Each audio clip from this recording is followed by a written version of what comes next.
Bismillahirrahmanirrahim. Assalamualaikum warahmatullahi wabarakatuh. Waalaikumsalam. Alhamdulillah rabbil alamin wassalatu wassalamu ala asyrafil anbiya'i wal mursalin wa ala alihi wa sahbihi ajma'in, amma ba'd. Para penonton yang dihormati sekalian, berjumpa lagi kita dalam ruangan ini, dan ini adalah ruangan dialog dakwah kali yang ketiga. Tajuk forum kita pada petang ini dalam dialog dakwah kali ketiga ini ialah apakah sebenarnya yang diharapkan oleh masyarakat Malaysia daripada dakwah. Ini tajuk yang biasa-biasalah, tidaklah tinggi sangat. Tetapi biasa-biasa pun mungkin banyak ruang untuk kita berbincang apa sebenarnya yang diperlukan. Mungkin kita kadang-kala kita berikan kepada orang. Sebenarnya apa yang kita beri itu orang tak berapa nak sangat. Tapi sekarang ni pula ada juga pendakwah-pendakwah kita yang sudah menjadi tukang lawak betul-betul. Ya, macam sesi-sesi dakwah dia sudah jadi sesi lawak jenaka dan sebagainya. Ramai juga para penonton tu. Tapi apakah itu yang dikehendaki oleh masyarakat atau sebaliknya? Kita ada 4 orang ahli panel yang handal-handal, orang yang berpengalaman dan mempunyai idea-idea yang jelas dalam masalah ini. Yang pertama sekalinya, ahli panel pertama ialah Ustaz Muhammad Fauzi Mustafa, ahli Lembaga Pemegang Amanah Yayasan Diraja Sultan Mizan dan penasihat syariah Koperasi TMB. Ini beliau sejak daripada bersama IKIM dulu pun dah terkenal, seorang yang begitu popular pada waktu itu lah. Sekarang ni pun popular juga, tapi pada waktu itu lebih lagi dengan IKIM dan sebagainya. Dalam syarikat itu, dalam syarikat takaful. Yalah. Ini sebagai penasihat syariah. Betul. Kemudian yang kedua, Profesor Datuk Dr. Zulkifli Abdul Ghani, iaitu Profesor di Fakulti Kepimpinan dan Pengurusan Universiti Sains Islam Malaysia USIM. Ini juga yang orang akademik yang terkemuka, bekas Timbalan Chancellor di USIM tu. Dan ketiga, Profesor Datuk Dr. Siddiq Baba, semua orang kenal. Cikgu. Dia berbahasa dirinya cikgu. Jadi Datuk Siddiq Baba ni seorang aktivis.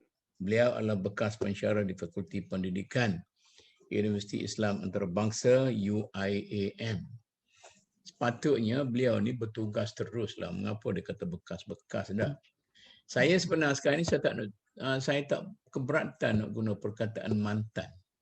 Kata orang mantan ni ialah bekas yang tidak tahu lagi apa nak buat. Ini mungkin bahasa Indonesia macam tu. Mantan tu, kalau kita kata mantan sekian-sekian, itu maknanya dah stop betul-betul.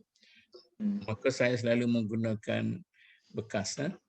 Kemudian orang kanan kita, senior kita, Tan Sri Syekh Ghazali Abdul Rahman. Siapa dia tak kenal dia, semua orang kenal dia. Bekas Ketua Pengarah dan Ketua Hakim Syar'i Jabatan Kehakiman Syariah Malaysia. Kadang-kadang nama dia dah terlekat dengan jabatan itu. Itu keistimewaan Tan Sri kitanya. Lagipun orang yang orang Kelantan kata mudah basa lah, tidak oek-oek senang. Kadang-kadang saya syok juga kalau dia tak jawab tu. Sebenarnya dia tak jawab tu, dia kata ya. Maknanya Tan Sri seorang yang cukup aktif dan cukup bersedia untuk memberi sumbangan dan sebagainya. Terima kasihlah Tan Sri. Acap kali dah saya panggil Tan Sri ni, jemput. Saya Mahmud Zudi sebagai moderator kepada forum ini, dan bersama kita ialah penerbit kita yang setia, iaitu Dr. Basri. Okey, saya tidak mempunyai apa-apa mukadimah yang nak dihuraikan. Saya akan terus mengemukakan soalan kepada para panel kita, kerana bagi saya 2 jam itu singkat memandangkan panel kita orang-orang yang mempunyai pandangan yang jelas dan banyak idea yang nak diberikan.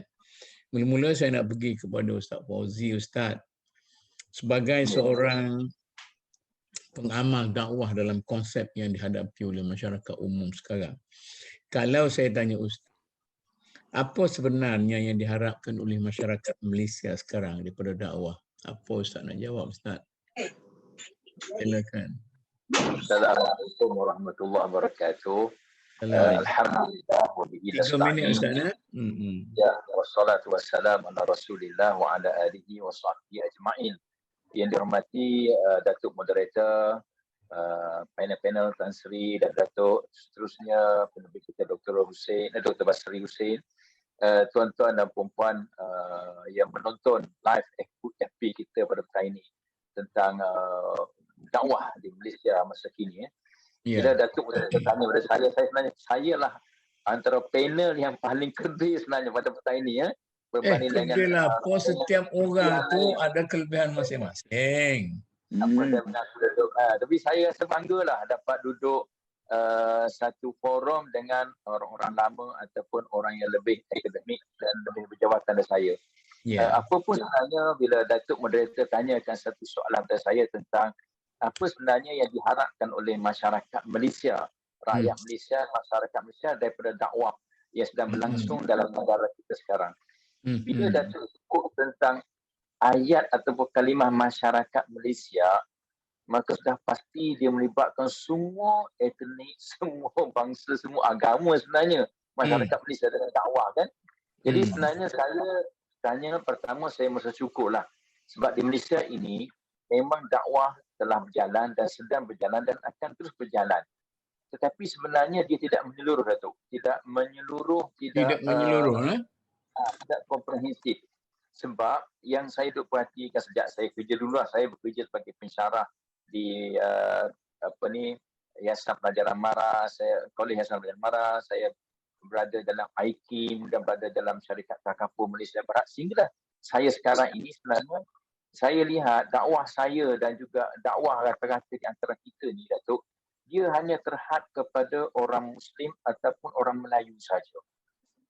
Melayu dan Muslim saja. Kita nampak adalah kita nak cakap pun kita kadang-kadang kita kata inilah negara kita Malaysia, Arab agama Islam. Tapi sebenarnya kita lupa ada mereka yang non-Muslim dalam negara kita.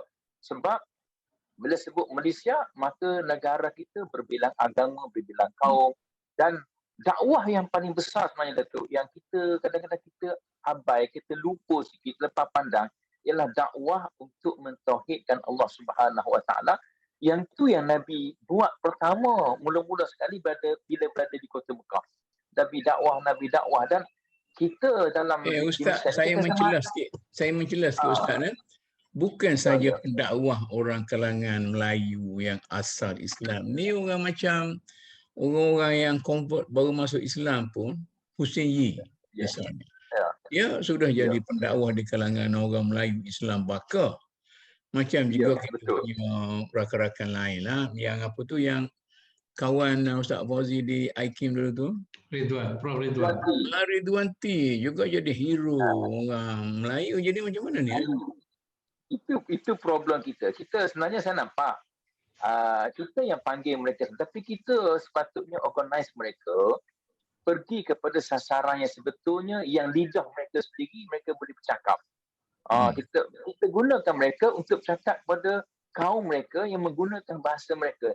Bukan sekadar Dr. Ridwan T, Ustaz Hussein Yi, kita ramai lagi Anwar Seng, kita ada Syah Kirit, kita ada ini Brother Firdaus Wong, Habib Liu, ramai lagi kita. Tapi itulah Datuk sebut tadi kan, kita hanya berkisar sekitar kalangan Melayu Islam yang memang asal pribumi Islam dah. Jadi itu sebenarnya yang kita rasa bersalah. Sepatutnya saya ingat saya sendiri rasa kenapa aku tak boleh dakwah kepada non-Muslim yang duduk kat bengkel kereta tu, bengkel tayar, kenapa aku tak bercakap? Kenapa mulut aku tak terbuka nak bercakap kepada golongan itu bahawa kena sembah Allah atau tunjukkan dakwah yang terbaik. Itu saya rasa patut kita rasa bersalah jika melihat non-Muslim terus hidup dalam kejahilan dan mereka rasa curiga, rasa salah faham terhadap Islam. Bila sebut Islam, dia rasa Islam ni pengotor, Islam ni ajar pecah manah, Islam ajar rasuah, Islam ajar pemalas, Islam ajar cerewet terhadap makanan, Islam ajar dengki. Bukan begitu, tapi itulah silap faham sebab kita tak turun kepada berdakwah. Datuk dah ambil 4 minit Datuk, minta maaf Datuk, 4 minit dah, sorry. Okey. Okey, terima kasihlah. Lepas ni kita bincang panjang lagi lah. Kita bincang panjang lagi. Datuk Zul, Ya. ini itu sebagai seorang pengamal dakwah merasa kekurangan kerana kita tidak menembusi satu ruang yang sepatutnya kita tembusi, sehingga kan orang asal bukan Islam pun sudah menjadi pendakwah untuk orang-orang Islam yang asal. Pada pandangan Datuk sebagai seorang pentadbir akademik lah, pentadbir akademik, kemudian di bidang kepimpinan dan pengurusan Islam juga, saya rasa banyak berkait dengan soal dakwah juga. Jadi soalan yang sama, kalau saya tanya Datuk, soalan yang sama dengan saya tanya Ustaz Fauzi tadi, apa Datuk sebagai orang akademik akan jawab? Ya. Baik, terima kasih Datuk Mohd, pengurusi Tan Sri, Datuk Siddiq, Ustaz Fauzi, rakan lakaran lama dalam arena. Saya memang student dakwah Datuk. Bachelor saya memang dakwah dan kepimpinan. Dan saya menyambung pengajian PhD pun sebenarnya dalam dakwah dan komunikasi. Itu asasnya. Jadi based on pengalaman itu Datuk, kalau kita lihat dalam konteks di Malaysia lah, saya nampak evolusi yang saya panggil sebagai dakwah bin nizam Datuk. Dakwah bin nizam ni maksudnya kita bergerak untuk membentuk satu sistem cara hidup. Ya, nizam hayat. Itu proses dia. So kalau kita ambil daripada awal, katalah sebelum merdeka sampai sekarang, sebenarnya banyak kejayaan Datuk yang kita berjaya bawa masuk dalam sistem. Nanti mungkin Tan Sri akan cerita dengan kita asas kepada sistem itu, dia akan bergerak daripada legal framework yang sedia ada lah. Saya bagi contoh ringkas untuk kita boleh faham Datuk. Kalau saya ambil data yang terbaru Datuk, saya ambil sistem kafar lah, kita kata sebagai contoh. Sekarang ni ada 1.15 juta pelajar yang dalam sokongan kafar ni Datuk, selain daripada kurikulum formal kita. Jadi kalau kita boleh bayangkan generasi daripada rendah Datuk telah melalui satu pendidikan asas untuk clearkan diri dia, ini asasnya. Maknanya sepatutnya bila mereka katalah sampai sekolah menengah itu, mereka sebenarnya dah kita boleh kata clear dari segi kepahaman dan dari segi amalan fardhu ain yang ada pada diri mereka. Jadi kalau kita ambil konsep pendidikan lah, maksudnya dekat sini saya nampak selain daripada mengukuhkan asas fardhu ain tu, cuma saya nak challenge untuk kita jugalah, walaupun kita baca Ihya Ulumuddin katakan sebagai contoh 1000 tahun lebih yang lalu, Imam Ghazali menulis membahagikan kena nak cari ilmu, kena ada cari dulu fardhu ain, dalam masa yang sama mungkin pergi pada profesionalism untuk hidup sebagainya. Tapi dia sepadu masa tu, dia tidak ada pembahagian. Jadi sebab itu dari segi asas kita kata masyarakat Malaysia, kalau kita ambil bin nizam tadi, proses itu dibentuk, dan saya menganggap pencapaian apa yang saya sebut sebagai religiosity, ingin hidup dalam lingkungan mengamalkan agama masyarakat Melayu kita, Melayu Islam di Malaysia khususnya, sangat tinggi, dan kita tak lupa jugalah dalam hampir dalam angka yang saya ada ni 300-400 ribu yang convert kita kata daripada bangsa-bangsa yang lain itu sama-sama bergerak Datuk dalam mengisi arena dakwah di negara kita. Tapi of course cabaran sekarang ni dia lebih meluas berbanding dengan dulu. Saya bagi contoh dalam evolusi ni sikit Datuk. Saya tengok data. Dulu kalau saya belajar di Pondok Paya, masa saya belajar dulu ada dekat 3,000 pelajar. Tapi sekarang ni bila saya balik tengok tinggal tak sampai 500. Sedangkan asrama dan kelas-kelas saya ingat yang disediakan 20 tahun yang lalu itu masih boleh accommodate sampai 3,000. Jadi saya nampak sekolah itu sendiri ditukar kepada tahfiz itu. Saya cek data yang baru itu 2021 ni, kita di aliran tahfiz negeri dengan tahfiz formal Kementerian Pendidikan, Ulul Albab dan sebagainya, kita ada lebih kurang dalam 70,000 Datuk pelajar aliran semasa dalam bidang tahfiz.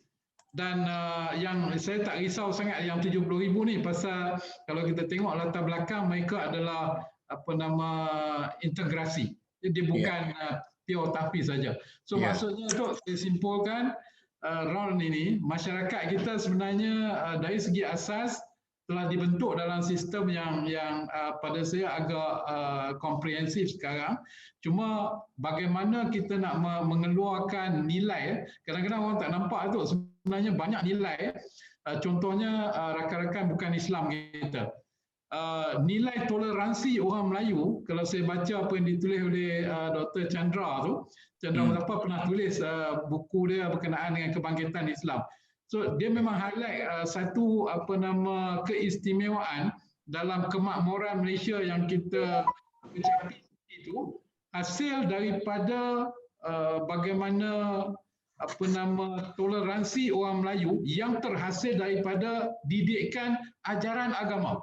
Itu yang saya nak cakapkan, Datuk. Terima kasih. Okey, terima kasih Datuk Zul. Jadi kalau bagi orang-orang bawahan sikit yang tak berapa jelas dengan Datuk Zul sebut tu, maknanya dakwah yang kita hayati sekarang oleh setengah, kebanyakan daripada kes setengah lah, ada juga masih lagi yang menumpukan kepada soal-soal perbalahan mazhab dan sebagainya. Tetapi apa yang Datuk Zul kata tu, dakwah yang bertujuan untuk membina suatu komuniti atau suatu masyarakat yang lebih tinggi nilai kehidupan keislamannya. Begitu. Makna itu yang diperlukan oleh masyarakat sekarang. Datuk Siddiq. Datuk Siddiq. Jadi saya nak tanya pula ni. Tadi orang akademik. Saya nak tanya sekarang ni, nak tanya orang aktivis. Soalan yang sama. Dari perspektif pergerakan Islam yang diperlukan oleh masyarakat kita daripada dakwah itu apa, Datuk? Terima kasih Datuk Dr. Mahmud Zudi. Sama. Rakan-rakan panel yang saya kasihi, itu soalan yang cukup baik, relevan dengan perbincangan isu masa kini, iaitu apa yang kita faham tentang dakwah dalam arti kata yang holistik, yang menyeluruh. Tidak saja memberi fokus kepada bangsa kita Melayu, tapi juga kepada pihak yang bukan Melayu. Ini sangat penting dalam konteks negara Malaysia. Jadi perkara asas yang nak kita faham iaitu bagaimana kita nak memahamkan, nak mendakwahkan, nak menyeru, memanggil, mengajak semua pihak ini bahawa Islam ni bukan sekadar satu sistem kepercayaan, sistem of belief, but the way of life, satu cara hidup. Jadi orang nak melihat tidak saja kepercayaan, tetapi bagaimana kepercayaan memberi pencerahan kepada cara hidup. Cara hidup dalam berpendidikan, berilmu, berekonomi, bernegara, bersistem, berkepimpinan, berkepengikutan dan sebagainya. Ini yang nak dilihat. Jadi pengalaman saya yang agak terbatas, Datuk, saya mula terlibat dalam gerakan dakwah ni pada awal 70-an. Kemudian mengembangkan misi dakwah ini di Universiti Melaya. Saya terlibat dalam kepimpinan pelajar Islam Universiti Melaya. Mula memperkenalkan program LAKIUM, Latihan Kepimpinan Islam Universiti Melaya. Dengan mengundang tokoh-tokoh dari luar universiti, dalam universiti, untuk mendidik para pelajar kesedaran Waktu itu Datuk, kan di Universiti Melayu, tak ramai yang pakai tudung. Tak ramai yang ke masjid. Tak Bukan ramai saja yang ke Indonesia sekolah. Melayu, Datuk. Datuk, kat Madrasah Naim pun tak ramai masa tu. Ya, Kas sikit mana. betul. Alhamdulillah Datuk. Dengan siri laku melatihan kepimpinan Islam di Melayu Datuk dan rakan-rakan yang lain. Timbul kesedaran baru di Universiti Melayu Datuk. Memang betul-betul berdakwah tu menyampai, memanggil, mengajak tu dengan hikmah memang satu cabaran. Tapi kami tidak give up, Datuk. Kami terus berjalan dengan hikmah bijaksana dan nampak kesedaran timbul dan kesedaran itu merebak ke universiti-universiti yang lain. Alhamdulillah. Dan waktu saya di Melaka, Datuk, saya jadi cikgu. Saya mendekati pelajar-pelajar Islam dan bukan Islam. Maka terdapat pelajar yang bukan Islam tertarik dengan Islam dan memeluk Islam. Waktu itu saya menghadapi kontroversi yang paling hebat. Saya diancam. Tapi alhamdulillah tu dengan kesabaran, tekad tinggi saya hadapi. Kemudian waktu saya belajar di Amerika, Datuk, saya mendekati pelajar Amerika, pelajar bukan Islam. Dan kita kebetulan saya menjadi ketua pelajar-pelajar Islam di universiti saya. Jadi ramai pelajar-pelajar daripada negara Islam. Kami merancang program dakwah untuk pelajar bukan Islam, Datuk. Jadi alhamdulillah masalah yang ditanggapi oleh mereka pelajar bukan Islam yang disebut sebagai Islam as misunderstood religion. Agama yang disalahfahami. Islam dikaitkan dengan ekstremisme, terorisme dan segala aksi-aksi yang agak tak elok tu. Saya berpengalaman berdakwah pelajar-pelajar Amerika, alhamdulillah. Terdapat pelajar yang datang ke tempat tinggal saya bertanya, apakah Islam itu agama ekstrim, agama pelampau, agama teroris? Saya kata no. Saya kata you misunderstood Islam. Ini peranan media barat nak cuba merosakkan imej Islam. Saya terang pada mereka tu berkali-kali. Akhirnya dia kembali kepada fitrah, kembali kepada Islam. Dan berazam membangun Islam di Amerika tu. Jadi dalam penjelasan terbatas ini, satu apa yang kita maksudkan dakwah. Bukan dakwah itu merujuk pada mengajak orang pada percaya kepada agama, percaya kepada non Islam ini saja, atau tidak menampilkan tingkah laku, perangai, kemampuan, kebolehan, kepakaran, profesionalisme yang Islami, Datuk. Ini cabaran kita yang terbesar. Sebab itu bila Islam disalahfahami, timbul kecurigaan orang pada agama ini, Datuk. Atau agama ini dikaitkan dengan bangsa. Islam itu Melayu, Melayu itu Islam itu. Ada misunderstanding. Terima kasih, Datuk. Okey, terima kasih, Datuk. Saya rasa 3 orang panel kita cukup jelas. Dari aspek ni dan aspek ni saya rasa agak lengkap lah. Saya dengan Tan Sri ni saya nak keluar sikit dari segi dakwah dan undang-undang ni. Jadi sama ada dakwah itu sifatnya saling lengkap melengkapi dengan undang-undang, itu adalah prinsipnya lah. Jadi dakwah dan undang-undang itu saling lengkap melengkapi antara satu sama lain. Tetapi sifat ini, sama ada sifat ini ada di dalam masyarakat kita, di Malaysia kita, ataupun tak berapa nampak. Undang-undang asing, dakwah asing. Silakan Tan Sri. Assalamualaikum warahmatullahi wabarakatuh. Assalamualaikum warahmatullahi. Bahagia Datuk dan bahagia Cikgu, Prof. Azul dan Ustaz Fauzi. saya sebut ni ikut tertib pula ni. Yang paling senior. Kalau tak bersih, Paling muda. Ya, Oh. ya, ya. lah. Mm-mm. Okay. Jadi saya ingat ginilah tentang dakwah dengan perundangan. Saya ingat benda ni dia ada kait mengai. Ya. Sebab negara kita ini adalah berjalan mengikut peraturan-peraturan Ya. undang-undang. Mm-mm. Jadi oleh kerana itu, saya sebelum nak bincangkan perkara ni lebih lanjut, saya rasa saya masih lagi duk teringat tentang kalau kita balik sebab saya mungkin orang yang paling lama lah. Sebab belajar di sekolah pun daripada tahun 40-an. Tahun 46 saya boleh di sekolah Melayu. 51 baru pergi ke Maktab Mahmud. Tapi waktu itu, kalau kita lihatlah, di sekolah Melayu pun bukan kata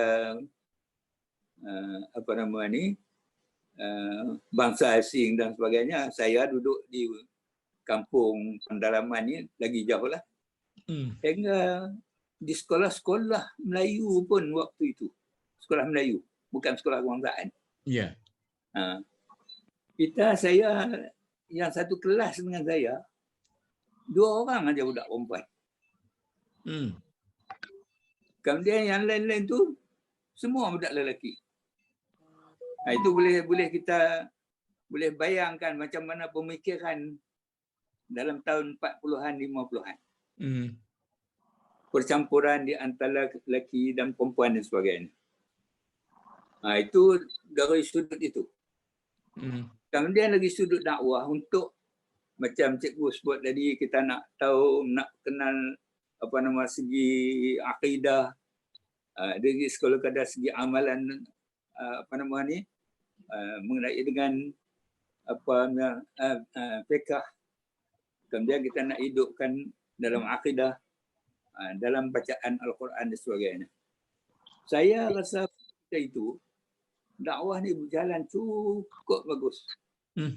Tadi sebab Datuk Zul ada sebut tadi mengenai dengan peranan apa yang sekarang ni. Ya. Saya kata pada dulu mengaji sekat darjah 5 saja.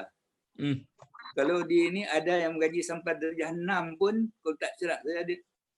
Kalau daerah tempat saya belajar, sekolah saya sekat darjah 5 saja. Dan 2-3 sekolah yang sampai darjah 6. Ya. Tetapi peranan dakwah guru-guru agama dan juga bukan guru agama, guru kebangsaan pun yang mengajar bahasa Melayu, tulisan Jawi dan sebagainya ni pun semuanya main peranan. Sebab itu saya masih ingat, ini tak tolong boleh. Saya darjah 3, saya boleh baca Quran lebih dah. Boleh habis dah Quran. Dan saya tahu dah semua sejarah. Sejarah Tanah Melayu macam mana, sejarah Asia Tenggara macam mana, semua dah dah belajar. Sebab itu seorang yang habis darjah 5, bila dia ambil jadi guru, dia hantar training di Tanjung Malim, dah boleh jadi cikgu walaupun dia bawa habis darjah 5 dan darjah 6. Itu kesan pendidikan pada ketika itu. Kemudian macam mana masyarakat kita boleh terima dan macam mana didikan, hasil didikan.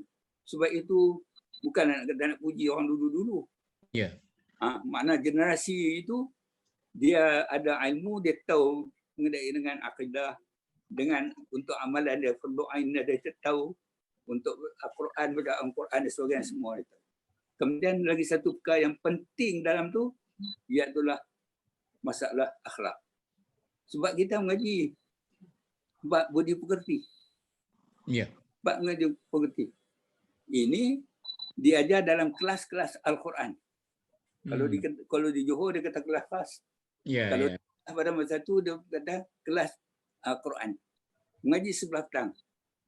daripada pukul 2.30 sampai pukul 5 petang. Hari-hari. Jadi tulisan Jawi pun kita boleh dapat, bacaan Quran pun kita boleh dapat. Kemudian bacaan Quran pun dilatih sehingga kita boleh baca Quran dengan secara yang cukup lendik. Ya. Cukup lendik. Istilah lendik ni makna kalau kita kata boleh baca Quran, dia kata nak pelendik, makna nak baca dengan lebih tepat, lebih betul, mengikut sebutan huruf makhraj dan sebagainya. Itu satu segi itu. Kemudian baliklah pada persoalan yang Datuk sebut tadi. Ya. Saya ingat yang ni dia ada kaitan. Saya nak sebut pasal berat lah. Pasal berat. Pasal apa? Kalau sebelum merdeka dan selepas merdeka pun, saya ingat sebelum yang cikgu sebut kata mula dakwah tahun 70-an, saya pun mula awal 70-an. Kita dah dapati dah. Boleh tengoklah. Kalau dulu sebelum merdeka dan selepas merdeka, kalau jamuan-jamuan negeri, dia mesti ada hidang air kuning dalam gelas. Itu orang ramai dah memang gelisah semua dah. Kayak kita pergi hari raya, dan majlis-majlis jamuan hari raya ada dia buat dua blok. Oh gitu. Sebelah kanan boleh. Saya Tok Lebay ni kena masuk sebelah kanan. Hak yang siapa nak masuk sebelah kiri boleh masuk. Yang tu orang bukan Islam ke boleh. Semua boleh masuk. Sebab situ dia ada air kuning tadi. Ya. Jadi kita yang Tok Lebay ni tak boleh masuk sebelah tu. Kena masuk sini. Kita boleh pergi. Dan ini memang pengalaman saya daripada tahun 71 sampai saya pindah ke Kuala Lumpur tahun 80. Tapi perkara-perkara ini masa itu tugas pentadbir. Kalau saya ingat kalau yang di Pertua Jabatan Agama di Kedah masa itu Datuk Allahyarham Tan Sri Datuk Syekh Abdul Majid. Dia ialah Datuk Syekh Hamdan Aziz. Makna dua orang ni yang semua generasi yang balik daripada Mesir ni. Ya. Dan guru dah saya. Mereka ni cukup berani dan cukup tegas. Sampai dalam satu ketika, dalam satu majlis sambutan. Nak baca doa. Nak baca doa. Bila nak baca doa, oleh kerana benda-benda yang saya sebut tadi ada semua. Ya. Datuk yang di-Pertua tulis kepada Kedudukan. Macam mana apa hukum nak baca doa dalam majlis ini. Maka dia kata haram baca doa dalam majlis ini dan dihantar balik kepada Datuk yang di-Pertua. Datuk yang di-Pertua pun bagi tahu kepada Datuk YB Menteri Besar, maka doa tak dibaca. Itu dalam masa, kalau tak silap saya, dalam tahun 71-72 lebih kurang tu. Ya. Jadi perkara-perkara yang macam ni, ketegasan para alim ulama, para pendakwah, dia bukan jadi pelawak. Dia bukan jadi pelawak. Maknanya dia bagi satu nasihat yang betul. Walaupun pada ketika tu undang-undang tak ada. Undang-undang nak menghukum orang ni tak ada. Tapi dakwah ini dah disampaikan oleh para pendakwah, para pentadbir ni dengan secara yang terus berani, dan akhirnya majlis-majlis hidangan-hidangan yang semacam ni dihapuskan daripada majlis-majlis rasmi. Itu adalah kesan daripada dakwah. Kemudian dalam masa sama, saya ingat dalam masa yang sama saya masuk dalam perqadian ni tahun 71. Masuk jadi pelatih qadi, dan Datuk Allahyarham Datuk Syekh Majid, Datuk Syekh Hamdan Aziz yang mengurus melatih Kami yang muda-muda ni untuk mengurus pentadbiran di Jabatan Agama Islam dan juga di Mahkamah Syariah. Maka dalam masa inilah kita cuba dah masuk. Kita dah masuk waktu tu Azhar, degree Azhar pun tak nak kira lagi. Kita dah usaha dah bersama dengan Allahyarham Datuk Wan Abdul Kadir, yang ketua persatuan ini masa tu. Ya. Jadi kita usaha supaya degree Azhar ni diiktiraf. Kemudian Datuk Wan bila berjumpa saya, dia kata, ya Syekh, entah punya belum selesai lagi. Sebab anak ni Mahkamah Syariah. Tapi dia kata yang guru, alhamdulillah dah selesai. Tun Abdul Razak dah setuju. Itu tahun berapa? Tahun 72, 73. Ya. Jadi saya ingat benar-benar ni cara approach yang kita masuk tu bukan cara serang. Tapi dengan cara yang penuh diplomasi.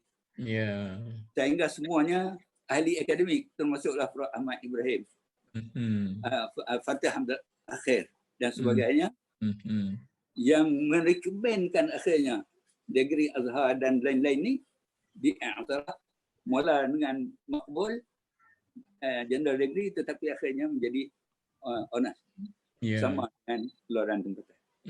Jadi ini semua dibuat dengan secara dakwah, dengan secara dakwah yang dia bukan secara yang cukup halus, dan boleh diterima oleh pentadbir. Itu saya ingat sikit itulah Datuk. Kalau nak cerita ni dari segi pengurusan ni kita boleh panjang lagi, Iyalah. Tapi sekat awal ni saya bagi sekat itu. Bagus. Terima kasih Tan Sri. Jadi kita boleh fahamlah, dalam keadaan undang-undang tidak begitu kuat pun dakwah telah memainkan peranan cover apa yang diperlukan oleh peraturan undang-undang dan sebagainya. Itu yang terdapat dalam masyarakat kita. Saya rasa perbincangan ini agak jelas lah bagaimana itu yang dikatakan dakwah dalam negara kita. Kemudian persoalannya, kalau itulah yang diperlukan oleh masyarakat kita dan itu pun menjadi sejarah kepada pembangunan masyarakat kita, kita balik kepada sekarang ini. Mungkin ada kecelaruan dari segi jalan berfikir di kalangan para da'i, kata orang lah. Jadi bukan kata saya. Jadi saya nak tanya, pada pemerhatian kita, apakah para da'i kita yang ada pada hari ini, yang aktif pada hari ini, mempunyai jalur pemikiran yang selaras? Ataupun setiap orang membawa jalur sendiri sehingga menjadikan masyarakat kita berkecamuk dan confused tentang apa yang atau ke mana yang dakwah nak dibawa. Saya kemukakan kepada semua, kemudian kita bincanglah. Saya jadi moderator yang pasif sudahlah. Saya nak Datuk, saya nak respon sikit saja. Sebab mungkin di dalam grup kita ni saya yang paling tua lah. Jadi saya ikuti dakwah, perkembangan dakwah, perselisihan di antara pandangan-pandangan. Macam dah sebut tadi, perselisihan di antara pandangan pendakwah di negeri A dengan negeri B dan sebagainya. Ini berlaku dalam tahun 50-an. 50-an. Kalau tak silap saya, apabila dakwah yang nak dibawa macam sekarang ni, daripada sebuah negeri, daripada Pulau Pinang, tak boleh berjalan di Pulau Pinang, bawa ke Perlis. Dibawa ke Perlis. Kemudian yang terima di Perlis ialah Syekh Menteri Besar yang pertama. Dia terima situ. Tapi lama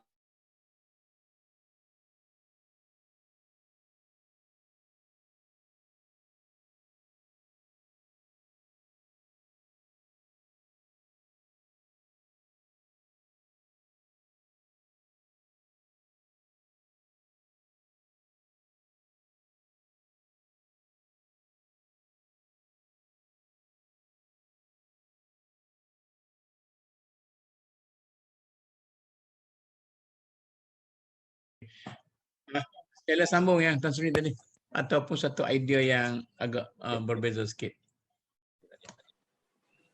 Silakan. Bagi Datuk Siddiq dulu, kita ikut sini pula. Tak apa, silakan. Siapa-siapa sajalah. Soalnya apa itulah yang jelas kan. Tan Sri pun cerita tentang soal kepelbagaian yang tidak memudaratkan.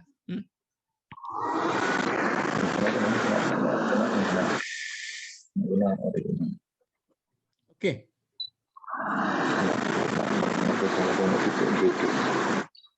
Ustaz Fauzi nak teruskan ke tu?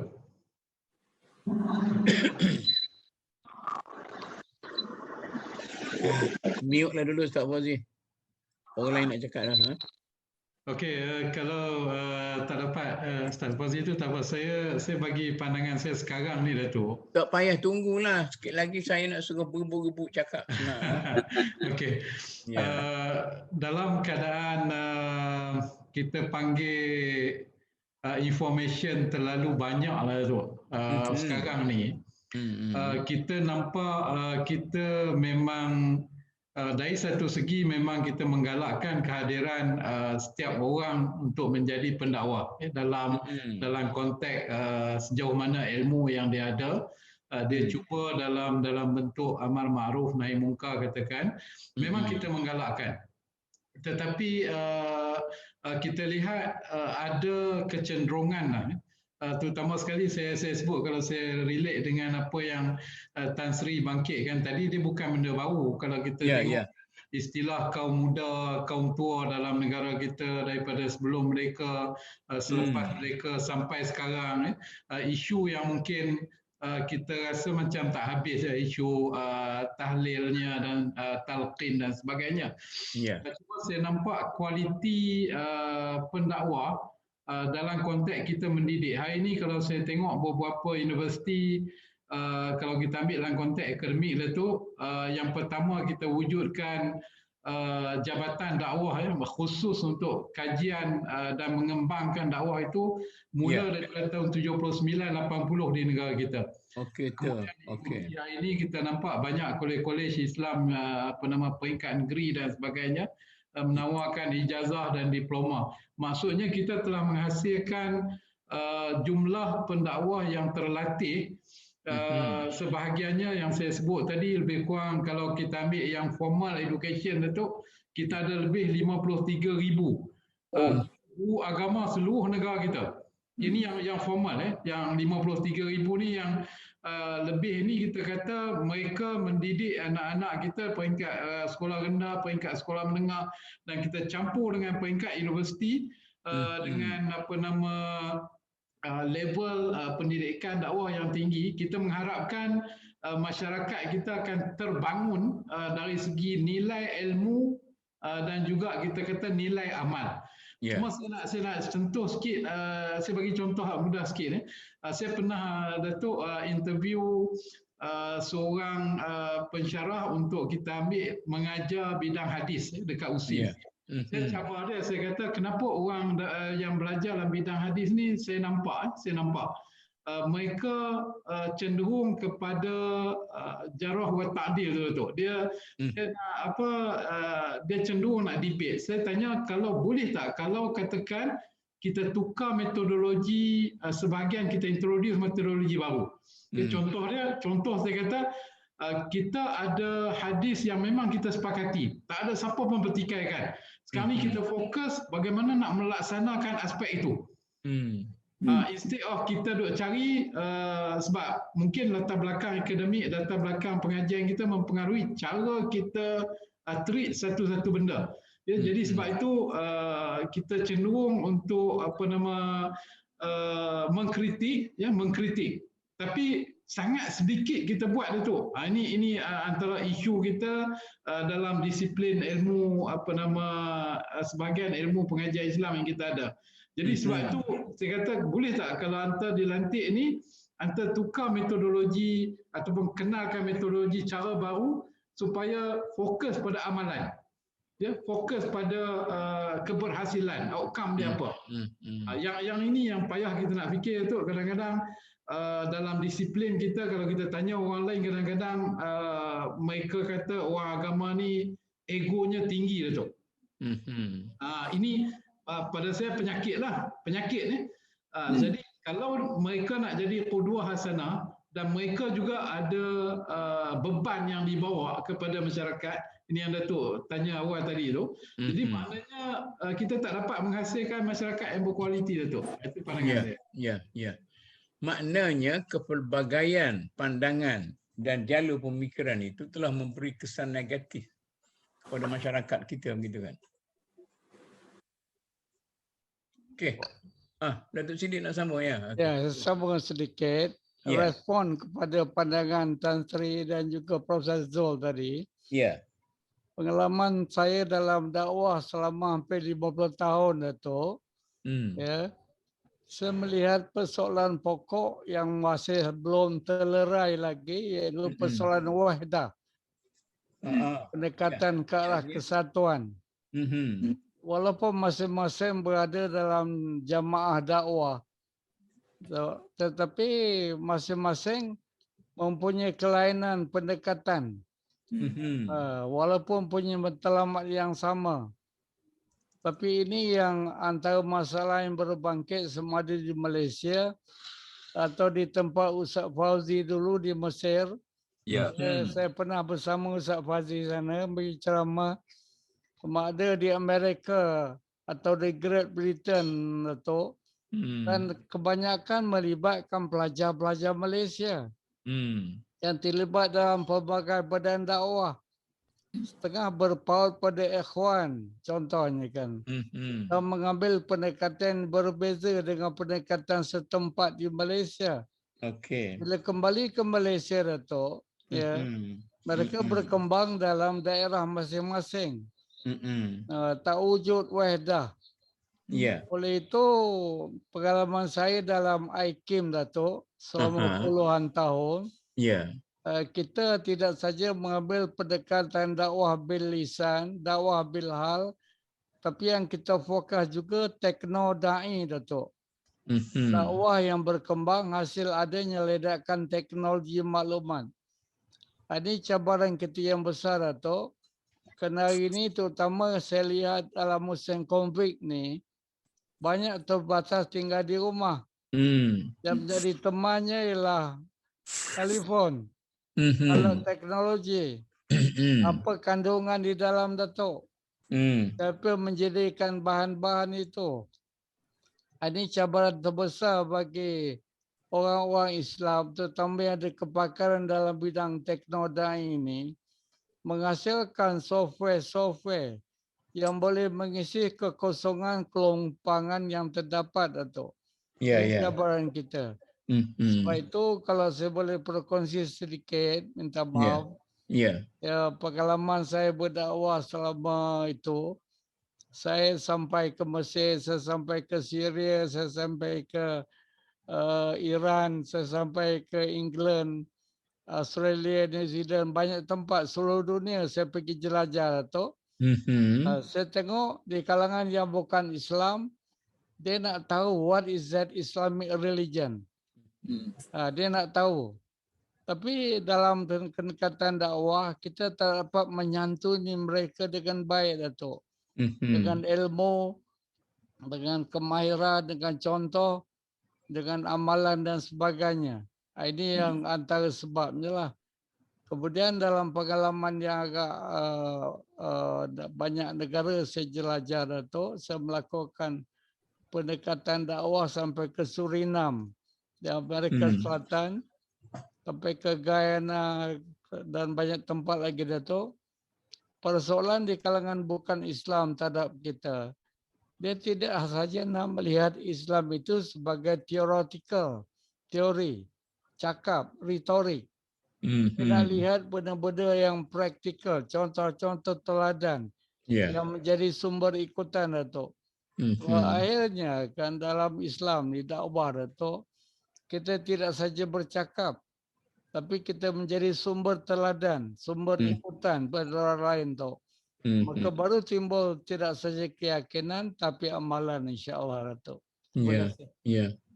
Terima kasih, Datuk. Siapa dia nak ulas tu yang disebut oleh Datuk Siddiq maknanya kalau saya nak Dr. Ustaz Fauzi nak sebut ke?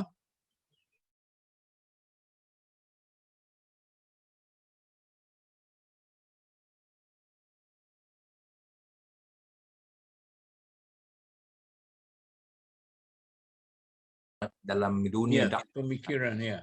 Jadi sebenarnya bila saya ingat Datuk Moderator pun tahu bahawa antara perkara yang saya ingat ada yang selaras, ada yang tersusun dan ada juga yang cacah merbau. Kadang-kadang dalam dunia dakwah kita pun khususnya pendakwah wanita dengan pendakwah lelaki pun kadang-kadang cacah merbau juga Datuk. Soalan-soalan yang bersekitar tentang pendakwah wanita lebih kepada kewanitaannya, pendakwah lelaki sebaliknya pula sampai bergaduh bab poligami pun bergaduh Datuk. Ini dengan pandangan masing-masing. Datuk pun tahu dalam media dakwah pun berlaku benda ni ya. Satu lagi ialah perkara yang berkaitan dengan cacah merbau kita ialah kita tidak menyelesaikan masalah. Kita sebenarnya pendakwah ni dia adalah penyelesaian masalah. Jadi bila saya sebut tidak menyelesaikan masalah, dia lebih cacah merbau lah sebab ada pendakwah ini dia lebih suka dan gemar kepada mengata dan mengutuk tak sudah, tidak kesudahan. Contoh saya sebutlah, kita tidak bersasar. Dakwah kita sebenarnya kalau lebih bersasar itu lebih baik. Contohnya sasaran kita target katalah LGBT contohnya. So kita tidak akan cacah merbau. Kita tahu LGBT ni kita kena dakwahnya begini. Kita kena communicate-nya begini. Kita kena selesai cara begini. InsyaAllah. Tapi Ustaz, ni peranan siapa ni? Kalau tadi Prof. Zul kata, dia kata Jabatan Dakwah telah melahirkan berapa puluh ribu para pendakwah yang terlatih dari segi akademik, tapi cacah merbau itu tetap ada juga. Katalah LGBT tu sampai nak bertumbuk-tumbuk sama-sama pak ulama ni kan. Macam mana tu? Masyarakat jadi bingung. Jadi peranan siapa yang menentukan bahawa kita mesti ada satu jalur pemikiran yang jelas, distrukturkan dengan ini peranan pendakwah sendiri ke, peranan kerajaan ke, pihak pentadbir ke, atau orang akademik dan sebagainya. Saya Datuk Moderator dan Tan Sri dan Datuk, saya sendiri terlibat dengan agensi JAKIM sebenarnya. Bila kita duduk bawah JAKIM, kita ada satu jawatankuasa khas menangani LGBT. Jadi saya duduk di situ. Semua pegawai agama negeri-negeri duduk situ bersidang, kadi-kadi duduk situ. Kita memikirkan bagaimana caranya menyelesaikan masalah LGBT ni. Cara mendekati mereka pun berbeza Datuk. Jadi saya kata ada kadang-kadang pendakwah kita dia main hentam sembrono saja sebab dia rasa dia nak hentam, dia hentam. Tapi kita yang berada dalam agensi ni kita rasa tersusun. Kita tidak akan cacah merbau tu. Kita akan rasa tersusun. Tapi tetap cacah merbau juga Ustaz. Jadi sekarang ni saya nak tanya langkah ke depan ni. Kalau kita banyak sangat pun kita cerita tu takut macam lebih jadi cacah merbau pula. Kita ada aktivis. Kita ada pendakwah. Kita ada orang akademik. Ada orang undang-undang, Tan Sri. Kelemahan siapa ni menyebabkan kita ni jadi macam tu? Orang kata banyak satu perahu, banyak pengayuh, banyak tukang kayuh, tapi kayuh ke mana-mana entah jadi perahu terjadi bengong habis. Jadi Datuk Pengerusi. Saya ingat masalah kita dakwah kita ni bukan tentang ikut trend masing-masing. Saya ingat kalau dulu Persatuan Ulama, cara Persatuan Ulama Persatuan Ulama Negeri, cara Persatuan Ulama Negeri. Kemudian kita ada bukan Persatuan Ulama saja, main tabligh, cara tabligh. Mari Abim, cara Abim. Semua ikut program badan-badan itu sendiri. Jadi kata kalau dalam satu ulama, hala tuju ke mana dia nak pergi? Mana dia akan pergi mengikut apa yang diputuskan dalam persatuan ulama. Kalau tabligh cara tabligh macam kita tahulah. Pergi ke rumah, jemput orang ke masjid, jemput ke surau, ke mana-mana, itu cara tabligh. Kemudian kalau cara ABIM, saya ingat saya, walaupun saya tak jadi anggota ABIM, tapi saya mengikuti ABIM ni sejak daripada tahun 71-72 saya di Kedah. Saya dalam qadhi. Masa tu ABIM susah nak masuk. Nak pergi bagi ceramah di masjid ke di surau kecuali pegawai agama, qadhi-qadhi kena bagi kebenaran. Sebab nak bagi ceramah mesti dengan kebenaran. Yang nak bagi kebenaran ni kalau di daerah ialah qadhi daerah. Ataupun masa tu qadhi daerah dengan dia masa tu sekali tu. Makna semuanya duduk di bawah Jabatan Agama Islam Negeri. Tapi kalau sebab itu pada ketika tu dia namakan qadhi ini pegawai tadbir agama. Jadi kita siapa nak bersyarah mesti dapat kebenaran daripada qadhi. Kalau di wilayah Maitau 80 pun siapa nak berceramah mesti mendapat kebenaran daripada qadhi besar. Itu dia punya cara. Kemudian bila hal keadaan yang macam ini, saya ingat kejayaan masa Allahyarham Tun Syed Nasir. Kerajaan dah bersetuju tubuh apa? Yayasan Dakwah Malaysia. Ya. Aku tak silap, saya tak apa ingat tahun 70 apa. Masa tu, siapa yang mula jadi Tun Syed Nasir. Apa matlamat? Misi dia. Misi Yayasan Wakaf ni dia untuk mencantumkan semua badan-badan dakwah supaya bergerak mengikut acuan yang diputuskan oleh oleh Yayasan Dakwah Islam. Maka duduklah semua ahli-ahli daripada persatuan ulama, daripada ABIM, daripada tabligh, daripada apa yang kena duduk dalam ni. Kemudian perbelanjaannya ditanggung oleh kerajaan. Kerajaan dia buat. Tetapi malangnya. Malangnya apa? Bila pengarah-pengarah yang dipertua Yadim ni daripada dulu sampailah sekarang ni tengok kerjaan lah. Kalau dulu Tun Syed Nasir orang UMNO, main Datuk Seri Kamarudin orang UMNO, kemudian main Datuk Nafaya orang UMNO, kemudian bila mari bertukar PH naik Ustaz ni Omar, bila PH jatuh naik pula naik Nasruddin Hasan. Nasruddin Hasan. Jadi kalaulah keadaan ni yang semacam ini sampai bila orang-orang yang duduk bertelagah dalam hal ahwal politik, orang UMNO cara UMNO, orang PAS cara PAS, orang Amanah cara Amanah, orang bersatu cara bersatu, orang pejuang cara pejuang, sampai bila kita nak duduk keadaan macam ni? Dan sampai bila kalaulah Yayasan Dakwah Islamiah ni tadi dia tujuan dia untuk menyatukan dakwah, nak gerak dakwah ni, jangan sampailah macam mana hasrat yang dikendaki oleh rakyat Malaysia.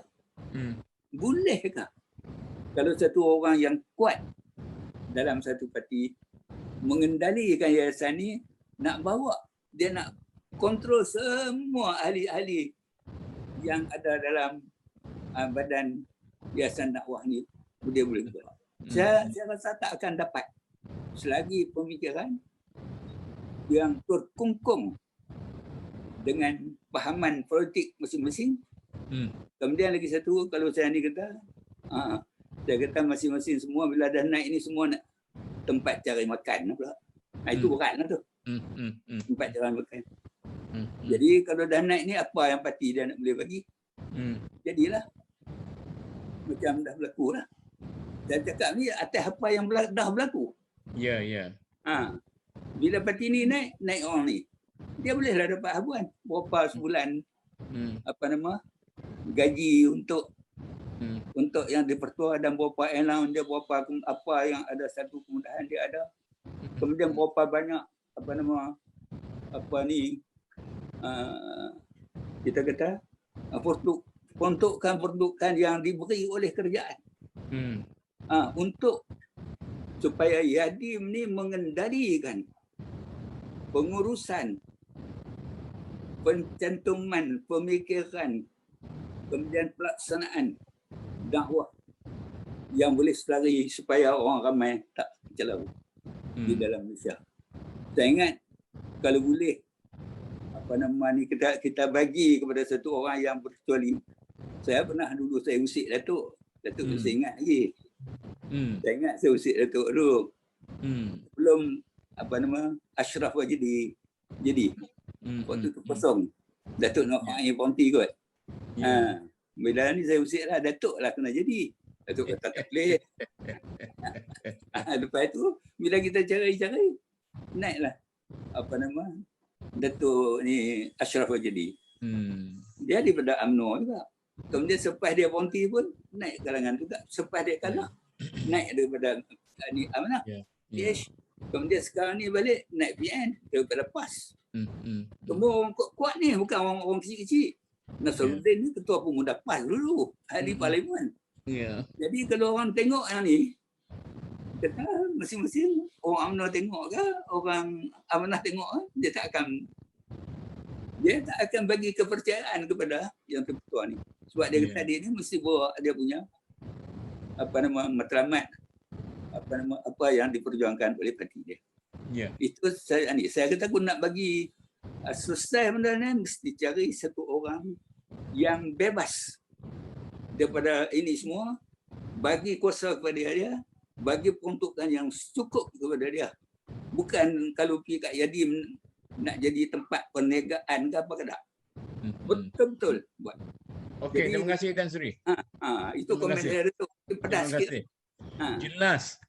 Yang Tan Sri kata tu kelemahan pihak berkuasa kerajaan ialah kerana dakwah itu dikongkong oleh semangat kerajaan yang memerintah pada waktu itu, kepartian pihak memerintah. Saya nak luas sikit perbincangan di sini. Kelemahan orang akademik. Kalaulah macam pertubuhan macam Yadim itu ada penyakit dia, penyakit politik, parti dan sebagainya. Orang akademik tak boleh ke menyatu ke orang-orang dakwah ni? Itu nak tanya siapa tu? Saya bagi pandangan saya sikit tu. Yalah, saya tanya Prof. Zul lah tu. Tak apa.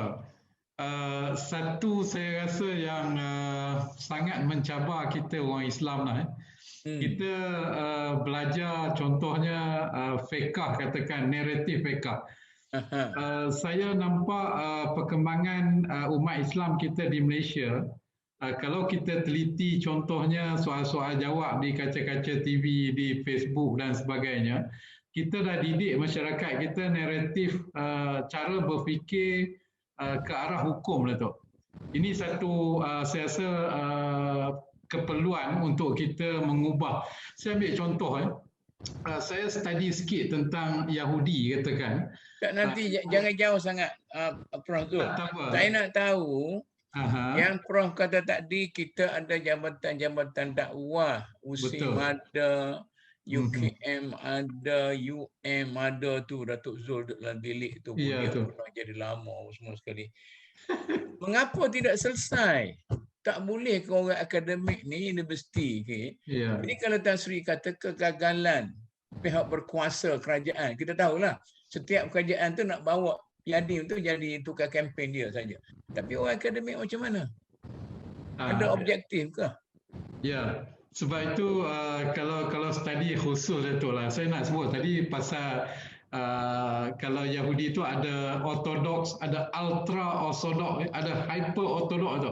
Tapi bila dia datang kepada satu matlamat dia untuk menguasai hasrat dia, dia lupakan perbezaan-perbezaan itu. Kita yang ini bab adab ikhtilaf kita, kadang-kadang kita tak boleh nak letak matlamat itu sebagai satu hala tuju bersama. Mungkin Datuk. Ya.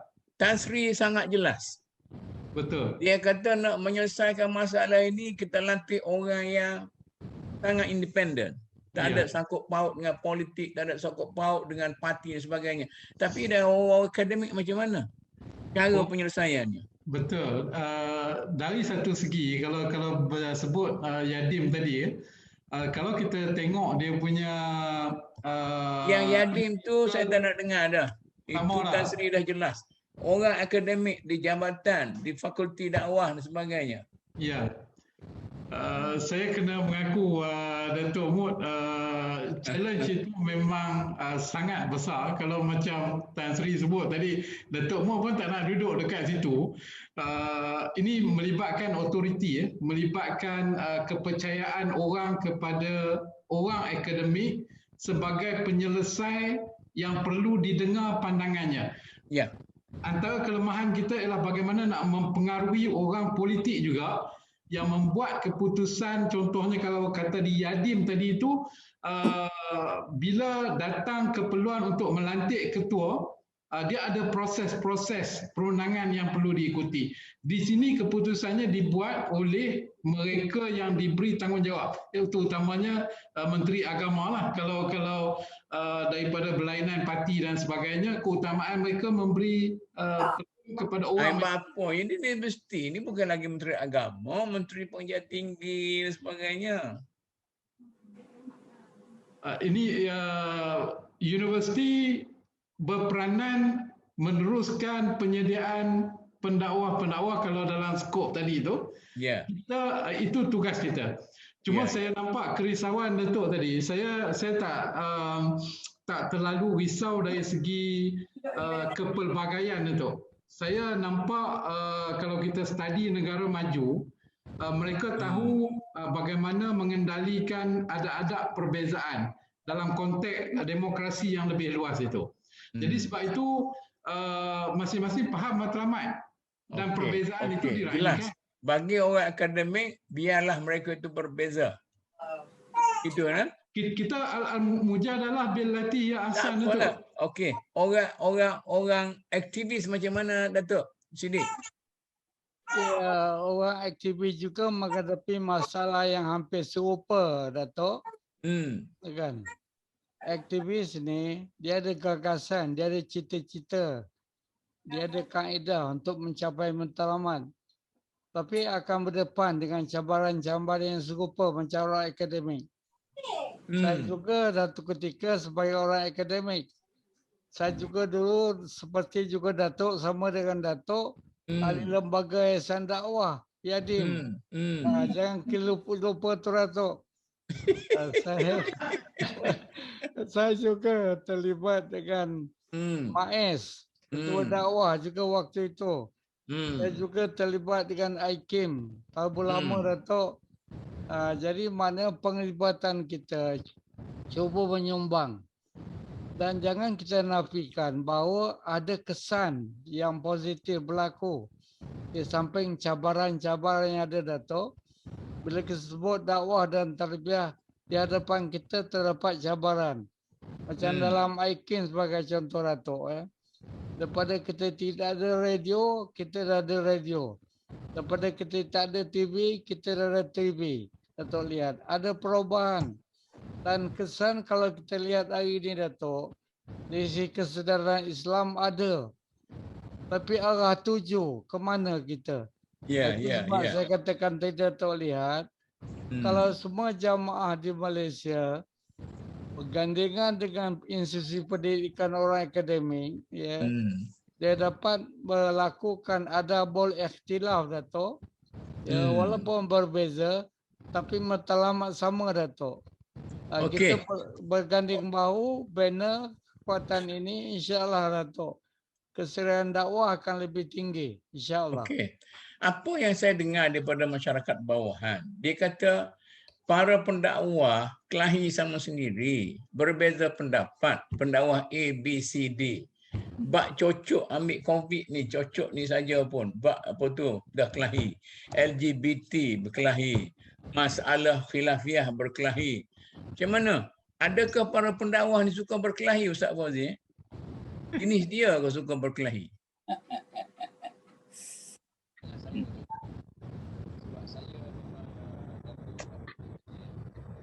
Tak berapa clear, Ustaz Fauzi. Tak clear, tak dengar tu. Tak dengar langsung. Okey. Clear? Dengar? Ya, Clear. clear. Saya, cikgu dah sebut tadi tentang saya dulu di Mesir tu. Dan di Mesir sendiri pun kita ada banyak gerakan dakwah.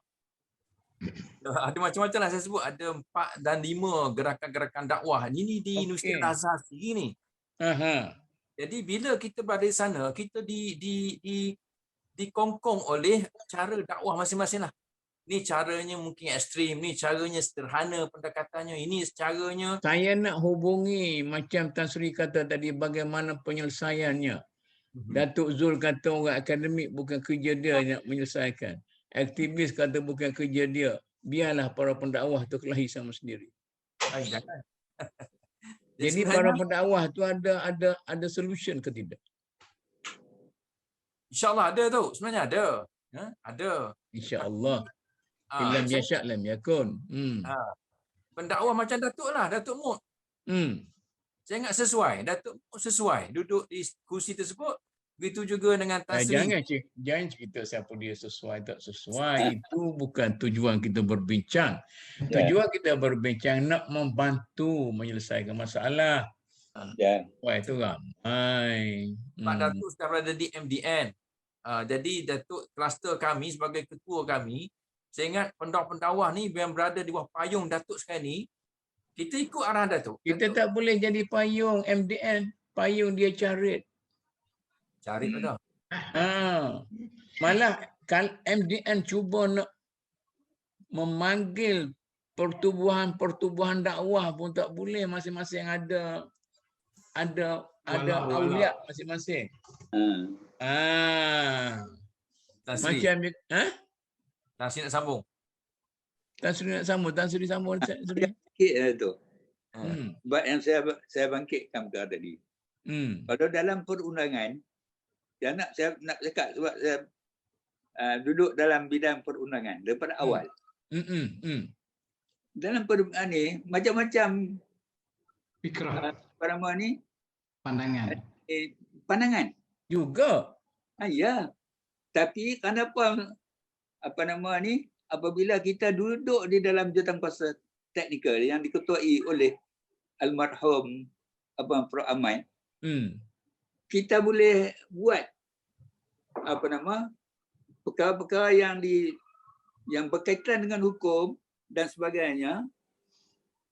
Ada perselisihan, tetapi bila kita draft undang-undang, semuanya bersetuju. Sebab itu undang-undang yang ada sekarang ni, boleh kata, saya nak kata tak 100% tak ni lah.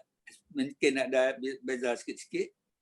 Tetapi kalau 95-96% tu saya kata dah. Semua dah selaras. Kenapa boleh buat begitu? Kenapa masa tu? Kalau tak silap saya, adalah semua dah Allahyarham lah sekarang ni. Allahyarham Prof Ahmad, Allahyarham Mahmud Sa'idun. Kemudian bila kita pergi berbincang, sebab kita pergi berbincang ni secara macam mana kita nak ni. Kita pergi bukan kata ini. Kita pergi turun ke setiap negeri. Pergi berjumpa dengan mufti, pergi berjumpa dengan ketua hakim dia, pergi berjumpa dengan pengarah jabatan dia. Main bincang. Kita pergi atas nama Jawatankuasa Teknikal. Perleh saya ingat masa tu Datuk Ahmad Yahya. Masih hidup lagi. Dia mufti di Perleh. Bila kata masalah-masalah ni ada perbezaan. Ada perbezaan barangan. Tetapi Allahyarham Mahmud Sa'idun kata, apa pun dia kata, kalau bolehnya kita, negara kita ni bukan besar sangat. Kita bagilah 14 negeri peruntukan kita yang sama. Jadi oleh kerana ada perbezaan dalam perkara-perkara hukum, tapi dalam undang-undang, kalau Datuk, mungkin semua ni Datuk boleh baca lah undang-undang keluarga Islam daripada Sabah sampai ke Perlis adalah sama. Okay. Walaupun ada pandangan-pandangan yang kata ni, macam pandangan kata kata nak boleh kahwin kontrak ke apa ke, bukan kata sehari dua ni orang ni. Saya ingat tahun 80-an dulu pun dah ada budak-budak tanya macam mana di Indonesia boleh berkahwin tak payah tukang agama, boleh berkahwin dulu, duduk 2-3 bulan dulu kalau sesuai kemudian tu. Kita kata itu di negara Indonesia. Tapi bagi negara kita ambil yang Tan Sri punya nasihat tu. Datuk Zul balik ke universiti, dia cari tokoh macam Profesor Mat Ibrahim dalam bidang akademik. Nah, Datuk Siddiq balik cari siapa dia daripada aktivis yang of great person macam tu sekarang ni. Dan Ustaz Fauzi berbalik carilah tokoh dakwah yang betul-betul macam Profesor Mat Ibrahim tadi. Itulah mungkinnya, kalau ada pun, kalau tidak susahlah kita kelahi sama kita lah. Okey, kita tinggal kepada masyarakat, kepada pendakwah lah, kepada aktivis dan orang akademik kepada kerajaan macam ini sebagainya. Boleh kita sorry. Saya nak sebut, mungkin Ustaz Fauzi masih ingat. Ya. Apabila dia nak memasukkan perubatan Islam dalam akta. Ya. Ada masalah tak? Ada masalah. Dr. Fauzi datang dan berbincang dengan saya. Ya. Kita masalah perubatan Islam tu mesti dimasukkan dalam akta. Supaya tu saya tak mau komen banyak. Ustaz Fauzi boleh komen apa yang berlaku. Berjaya ke tidak? Berjaya. Berjaya. Itu. Undang-undang. Ini saya ingat cara yang kita kena cara bertindak. Cara bertindak. Cara bertindak ni bukan mesti dengan kita bagi syarahan yang berapi-api saja dah. Cara bertindak ni dengan cara tindakan yang kita buat, tetapi boleh menarik minat dan boleh itu saya punya approach. Dekat dengarlah Ustaz Fauzi Tan Sri nasihat tu. Para pendakwah sekarang ni banyak cakap berapi-api, bertindak tak betul. Itu bukan saya kata, Tan Sri kata. Okey, kita pindah tajuk sikit. Ini saya pun tanya masyarakat umum kata tadi ni. Itu okeylah, kita bincang selanjutnya selagi.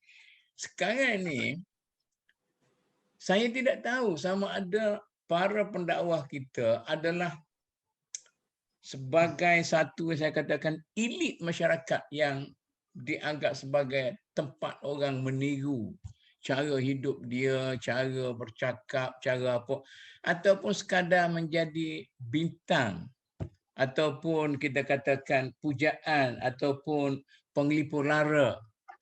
Saya sendiri syak bersangka. Betul. Para pendakwah kita tu apakah menjadi bintang-bintang pujaan sebagai penglipur lara ataupun kuduah yang betul-betul.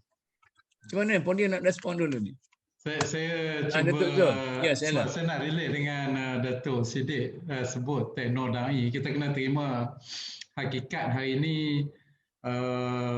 kita mempunyai channel yang sangat banyak, Datuk. Channel banyak dan bukan sahaja memberi peluang kepada so-called kita panggil pendakwa-pendakwa ni, sekarang ni almost hampir ke semua menjadi kita panggil content provider ni. Jadi dunia dakwah kita jadi meriah tu, meriah. Cuma kalau Datuk tengok analogi orang nak buat kenduri kahwin katakan, selamat je ialah untuk menyelesaikan kenduri kahwin tu. Kadang pinggan pecah, kadang masa nak masak tu mulutnya bising begitu gini. Tapi akhirnya selesai majlis semua happy tu.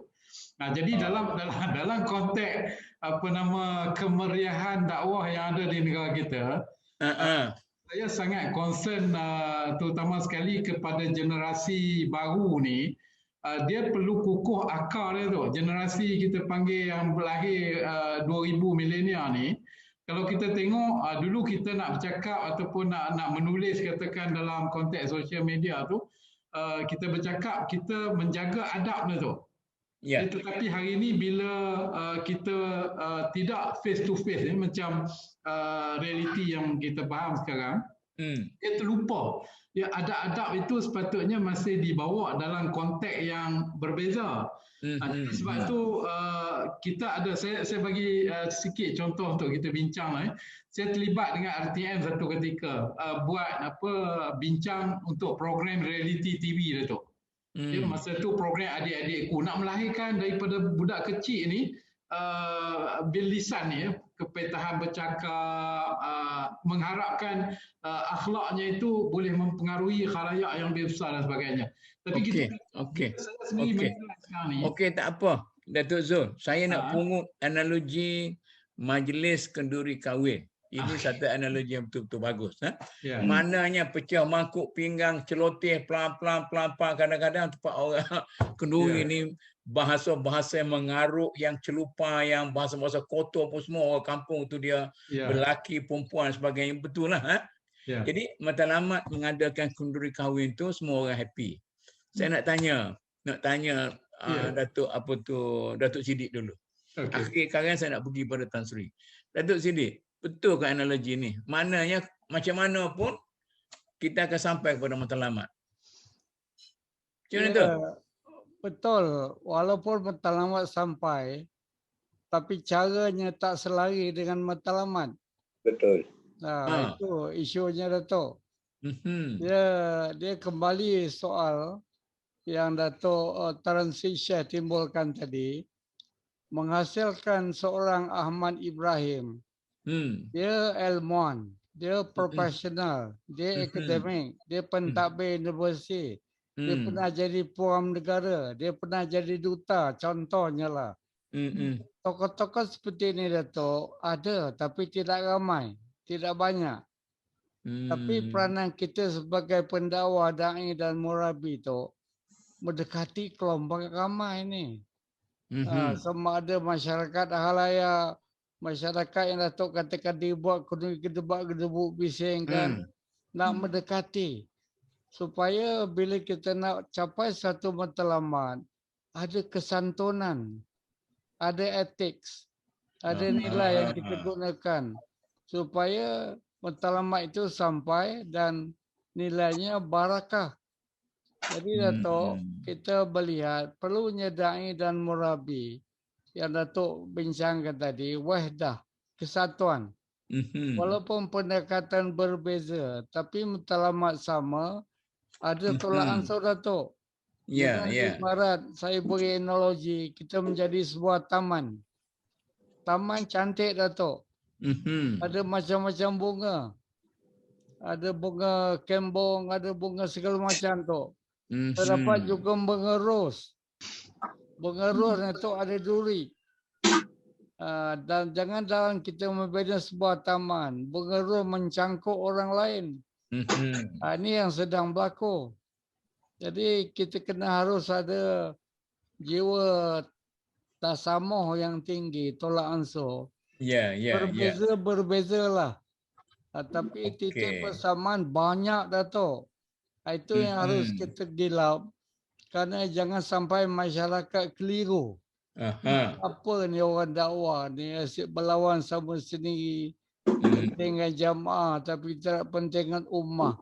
Dari konsep ummatik tertentu, ummah tu sangat penting kerana sebarang keputusan peringkat atas, peringkat cerdik pandai, peringkat yang terpilih Datuk. Satu contoh saya bagi dulu waktu kita mula-mula nak tubuhkan bank Islam Datuk. Idea bank Islam tu datang kelompok profesional bankers Datuk. Tapi nak suruh orang ramai lari daripada sistem riba tidak mudah. Ia memerlukan dakwah Datuk, membuat justifikasi mengapa riba ini tidak baik. Jadi dakwah tu bil hikmah Datuk. Wal muizatil hasanah wajadilhum bilati asan Datuk. Okey, terima kasih Datuk. Terima kasih. Saya nak point situ.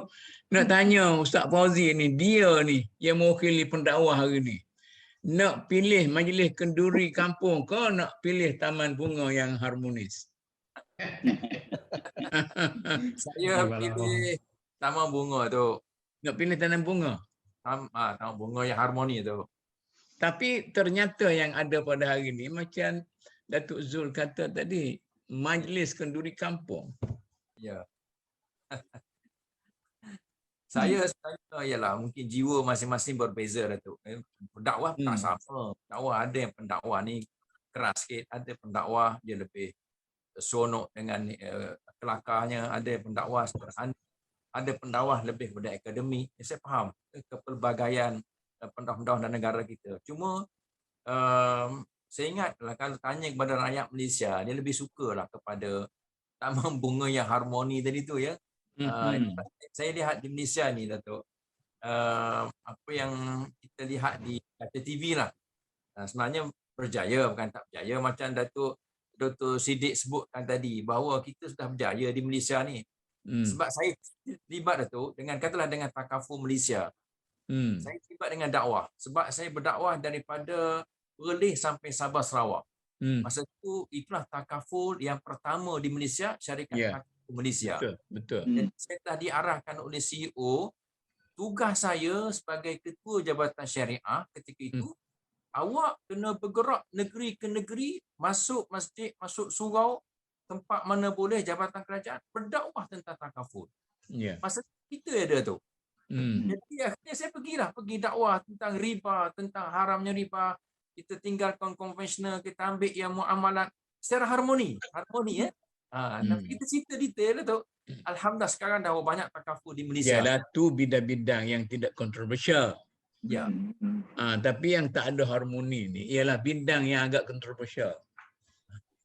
Macam politik, macam mazhab, macam dakwah sendiri.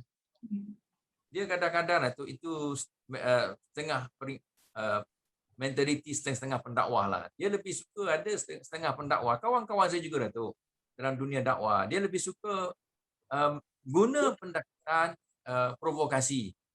Yang ni guna pendekatan khilaf mazhab. Yang ni guna pendekatan harmoni. Jadi sebenarnya bagi saya tu macam sebut oleh Datuk Siddiq tadi, bahawa dia akan sampai matlamat yang satu juga.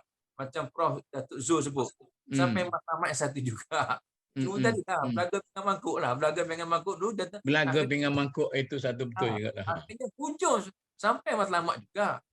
Sebab setiap pendakwah di Malaysia ni saya ingat tidak ada lah yang nak bawa kepada kesesatan ke. Ada. Ada juga tu. Tak ada. Tak ada. Semua bawa satu. Matlamatnya bagus. Tapi cara pendekatannya berbeza. Saya ingat itu orang kata apa? Asam garam lah dalam dunia asam dakwah. garam. Okey, saya nak tanya Tan Sri. Bagi ulasan ringkas lah, kita nak ada soalan lain lagi ni. Ya. Macam mana Tan Sri? Saya pada pandangan saya itu, dakwah ni dia jangan kita buat satu perkara jangan jadi kontroversi. Contohnya, saya pernah tegur dalam satu perjumpaan di antara selebriti dakwah. Saya tengok Datuk Habib lah. Selebriti itu buat di hotel apa dekat dengan Kota Bung Haji tu. Ya. Saya tegur. Saya bukan kerana apa? Kita boleh guna masa tu panggil pendakwah Bollywood. Bollywood ni kita tahulah apa dia punya matlamat dia. Ya. Sesuai tak sesuai kita nak kata pendakwah Bollywood pada saya. Ya. Sebab Bollywood ni kita tahu dah dia punya ni berlakon filem Hindustan apalah semua pun. Pun kita buat tu sebagai selebriti, seronok lah orang dengar. Ya. Dari segi matlamatnya tak betul. Itu saya tegur dalam majlis. Dia kata jangan guna pendekatan yang semacam itu. Jadi itu satu perkara. Kemudian yang lain-lain lagi saya ingat, kalaulah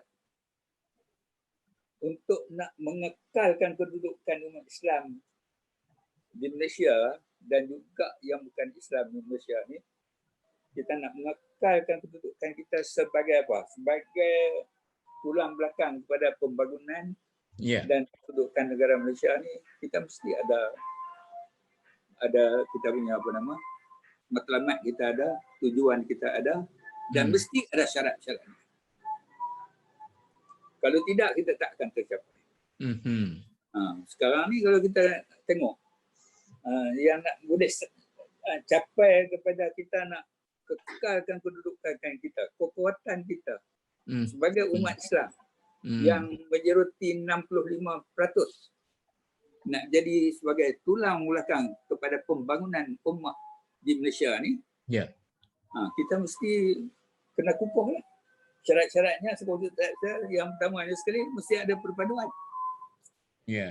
Perpaduan ni orang Islam semua mesti berpadu.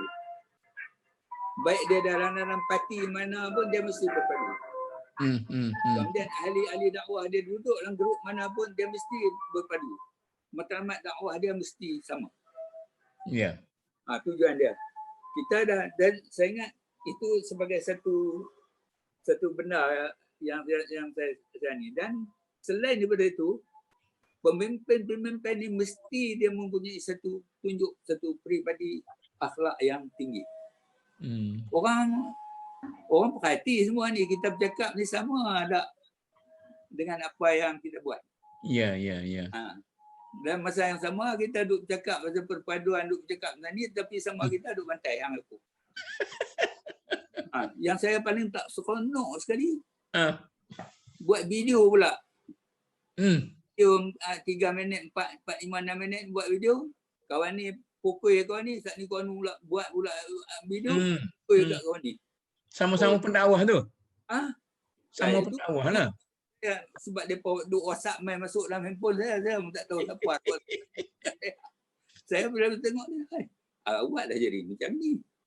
Kamu semua ni pendakwah tak sepatutnya macam ni. Kalau nak ni orang ramai duk tengok. Apa pasal ni A kata B tak betul. B kata A tak betul. C pula masuk campur pula. Jadi kita hak mana satu ni orang ramai duk dah jadi pelagak. Okey Tan Sri. Saya nak tambah satulah macam mana pun kita bincang, macam mana pun kita komplain, kita apa semua sekali, tentu sekali dakwah mempunyai peranan yang banyak dalam membina masyarakat kita. Betul. Saya nak jemput Ustaz Fauzi dulu. Bagaimana kalau kita nak puji peranan dakwah dalam masyarakat kita? Ringkas-ringkaslah, kita ada 20 minit lagi dah. Okey. Saya sebenarnya memang dakwah memang saya lihat berkesan, sebenarnya berkesan, dakwah dia berkesan. Cuma ambil masa barangkali. Dan antara yang saya nampak, saya boleh pujilah satu kejayaan dakwah yang sangat berkesan di Malaysia, Datuk. Itu saya terlibat sendiri, dan itu dalam Darushifa lah. Dia NGO dakwah tu. Dan kita dulu, saya sendiri pun dulu memang kadang-kadang kita pun terpengaruh dengan benda-benda tahyul, khurafat, amalan-amalan syirik ni. Sebab dah bertapak lama di negara kita, Datuk. Bila mana kita mengenali satu NGO dakwah namanya Darushifa yang mendakwah pergi kepada perubatan Islam, sehingga benda tu lama-lama makin berkurang, Datuk. Benda-benda tahyul, benda-benda khurafat, benda-benda amalan syirik dalam perubatan, dalam perbomohan, dalam perdukunan, sebab adanya dakwah Darushifa yang begitu tersusun. Ini contoh, saya boleh puji. Kat situ pula. Yang Tan Sri Syekh sebutkan tadi, saya terlibat dengan akta ni sampai kita pergi ke parlimen, Datuk, supaya diaktakan benda ni. Supaya lebih tersusun, tidak ada penyimpangan, tidak ada orang ambil kesempatan di atas perubatan Islam. Dan akhirnya kita lihat Darushifa di bawah pimpinan almarhum Tuan Guru Datuk Ketua Runding ketika itu berjaya melahirkan ramai pendakwah-pendakwah dalam perubatan Islam. Dia punya ilmunya, dia punya bacaannya, dia punya strateginya sama, Datuk. Tak ada beza, sama. Itu yang dalam dunia dakwah luar susah. Tapi dia tak terlepas juga daripada kritikan orang yang agak moden, kata dia mana ada perubatan Islam. Yang adanya perubatan yang universal. Ya. Cuma Datuk ketika itu ialah perubatan Islam masa tu sesuai dengan zaman itulah masa mula-mula dia ditubuhkan. Jadi sekarang kita buat nama baru barangkali, nama baru. Masa tu sebut Islam lah ni sebab ramai banyak benda-benda yang bercanggah dengan Islam itu. Sekarang mungkin kita tukar nama lain lah, universal dan sebagainya. Tapi sekarang pun kita letak nama Darussyifaa sajalah. Jadi saya nampak sebab sama tu, dia lebih susun, dia ada silibus, dia ada rujukan, dia ada kredit awal, dia ada SO, dia ada etika perawat. Jadi semua tadi tu menyebabkan sistem dakwah dalam perubatan Islam akhirnya dia berjaya menghapuskan hak lain-lain, hak syirik tadi, hak rapat. Jadi itu saya nampaklah yang saya boleh puji tu. Ahli-ahli boleh puji. Baguslah. Saya pun nak note ni. Sebelum ni saya tak dengar cakap macam ni. Belum ni kita melihat Darussyifaa dari segi perubatan sahaja. Kalau dilihat dari segi dakwah, maknanya kejayaannya begitu besar. Menghapuskan unsur-unsur syirik dan sebagainya. Prof. Zul. Ya. Tuan Sri nak dulu? Okey. Sikit sebab bagi selari apa yang Fauzi sebut. Fauzi dah puji. Saya pun saya nak puji juga. Sebab peranan yang dimain dalam tahun 70-an dulu yang dimain oleh Institut Dakwah Bahagian Hak Awal Islam masa Datuk Ahmad Awang jadi indah. Kemudian dalam masa ini ramai ahli-ahli dakwah yang ada, termasuklah Datuk Wan Muhammad, Datuk Tayyib Azimuddin, Datuk Amin Saleh dan lain-lain lagi ahli-ahli yang dia mengkritik apa waktu tu majlis-majlis rasmi kerajaan dah hidangkan gelas dan air kuning. Ya. Tapi hasil daripada kritikan ini maka akhirnya dalam majlis-majlis rasmi baik rasmi kerajaan apa dalam tentera ke dalam kepolisian ke semuanya dihapuskan. Tapi Datuk Ahmad Awang saya tak payah sebutlah macam mana dia kena dikurung lah. Dikurung. Sebab tu. Tapi matlamat penyampaian dakwah hapuskan benar-benar maksiat yang ada dalam majlis-majlis yang dihadiri oleh pembesar-pembesar dan agama Islam ni berjaya. Saya puji betul. Dan kita harap pengurus pentadbiran dakwah di negeri-negeri sekarang dah termasuklah juga di di Yakin Muslim kami. Contohilah apa yang telah pendekatan yang telah dibuat oleh orang-orang dahulu. Kita bukan kita nak suruh pergi serang duk lawan ni. Buat dengan secara penuh diplomasi. Dengan secara penuh diplomasi. Dan saya ingat Ustaz Fauzi bila mari duk ni, saya ingat dia mari duk bincang saya. Kita buat benda ni biarlah dengan secara yang penuh diplomasi dan tidak akan menimbulkan pandangan orang yang tak ni kepada kita. Akhirnya dia berjaya. Takaful berjaya. Alhamdulillah. Itu sikit saya punya tambahan itu. Terima kasih Tan Sri. Datuk Zul. Ya, boleh. Sila. Saya juga sealiran Datuk dengan Ustaz Fauzi dengan Tan Sri. Dia kita tengok dua keadaan Datuk. Satu dalam bentuk yang pendidikan formal dakwah tu Datuk. Sebenarnya dia menghasilkan kekuatan pada kita. Kalau ambil daripada 30-40 tahun yang lepas, kita melahirkan da'i-da'i yang mempunyai autoriti Datuk, mempunyai otoriti dengan adanya ijazah mereka dan sebagainya. Mereka boleh meyakinkan masyarakat seperti yang saya sebut. Jangan ambil yang kedua dulu. Ambil yang formal ni dulu. Maksudnya dengan guru agama yang ada dalam masyarakat kita yang mendidik generasi demi generasi, 53,000 yang grup ini, saya menganggap ini kekuatan, Datuk. So yang kedua tu, secara ringkas, yang kedua, oleh kerana kita bertembung dengan kemajuan teknologi, kita ada satu grup baru yang mencari populariti, Datuk. Asalnya kita punya idea untuk menghasilkan dai yang mahir teknologi dan menggunakan teknologi itu untuk menyampaikan mesej dakwah kepada masyarakat. Tetapi of course dia nak kawal dengan jumlah yang besar dan mereka ini kurang sikit disiplinnya, Datuk. Disiplin knowledge ilmu dakwahnya itu kadang-kadang didahului oleh kepentingan populariti. Itu masalah tu. Yang itu kita panggil yang influencer dan sebagainya ni, kadang-kadang dia membina diri tetapi di dalam diri dia tu kosong. Dia hanya image di luar itu. Yang ini kena tangani, Datuk. Jadi jangan kita risau sangat yang grup kedua ni, walaupun mereka mempengaruhi sedikit sebanyak rentak dalam masyarakat, tetapi kekuatan grup pertama ni saya rasa sangat teratur, berdisiplin, dan insya-Allah yang ini boleh mengatasi populariti grup yang kedua ni.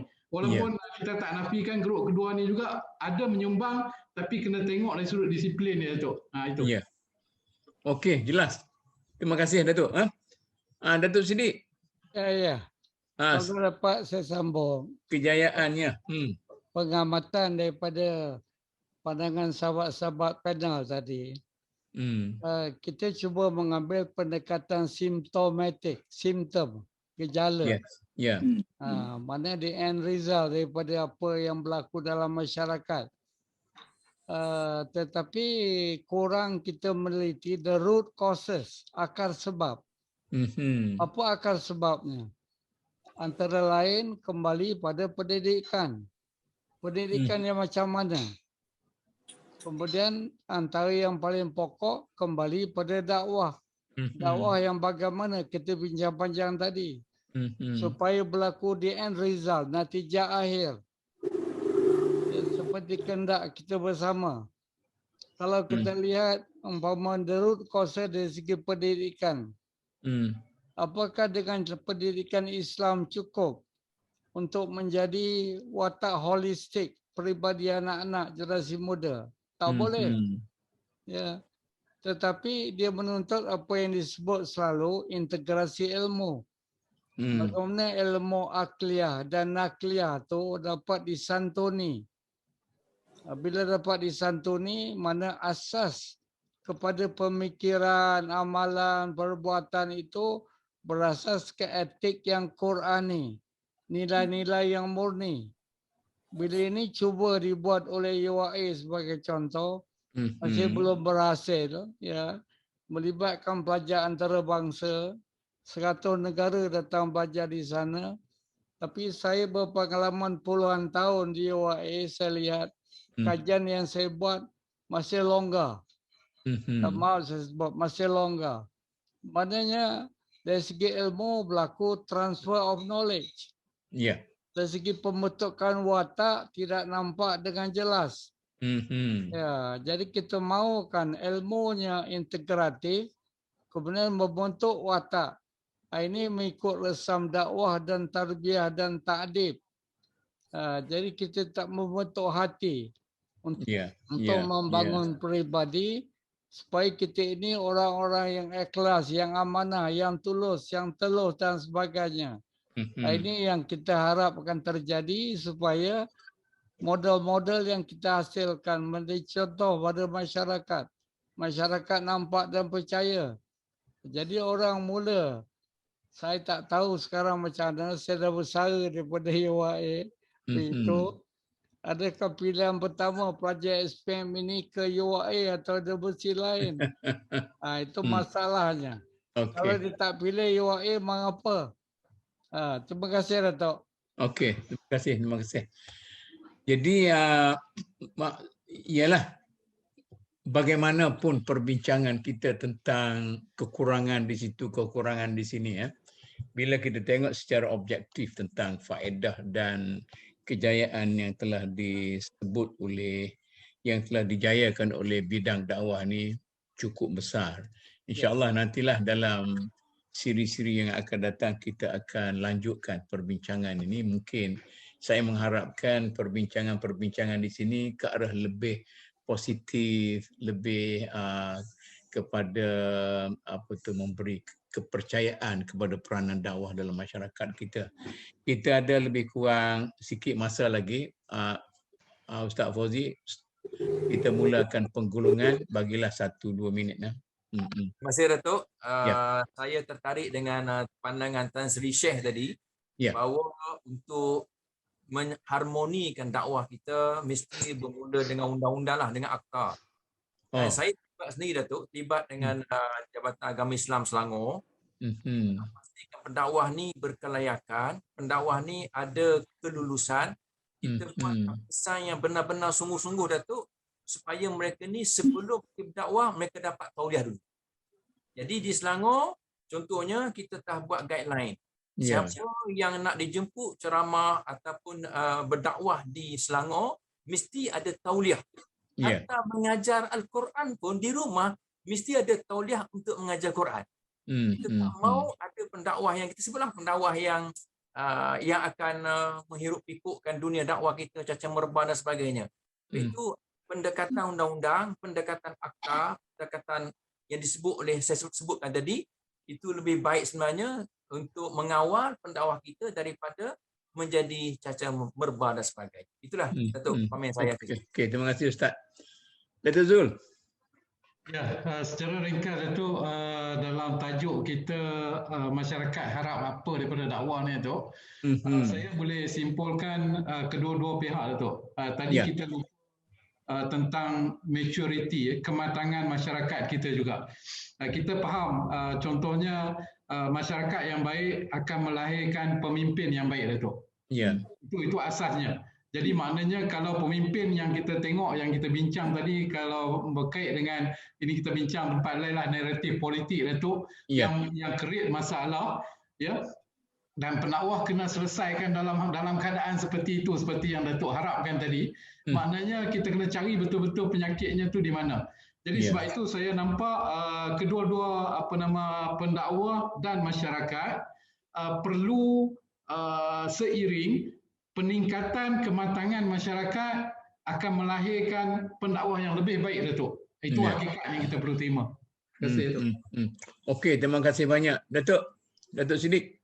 Ya, saya punya pandangan bahawa kita perlukan Islam. Masyarakat perlukan Islam. Kalau tidak, sistem jadi sempang perenang.